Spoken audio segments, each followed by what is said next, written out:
Қауіпті аурулардың өзін отасыз емдеуге бола ма? Қазақ мамандардың ашқан жаңалығына шетелдіктерді қызығушылық танытып отыр. Табиғи дәріні дайындау үшін 10 жыл бойы дала кезіп, қазақ даласындағы емдік шөптерді зерттеген мамандар әлемде қауіпті саналатын 12-13 түрлі ауруды табиғи шөп дәрілермен емдеуге болатынын айтады. Дәрілік препараттың кез келгені адам денсаулығына кері әсерін тигізеді дейтін мамандар мейлінше табиғи шөптерді пайдалануға кеңес береді.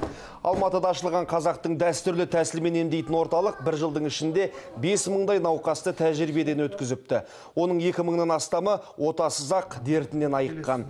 Айтуларынша табиғи емдік дәрілер әр адамның ағзасына жан-жақты талдау жасалған соң бірақ әзірлену керек. Сондай-ақ орталықтың мамандары дала кезіп шөптерді өздері теріп әкеледі. Сонда оның науқасқа кері әсері болмайды дейді.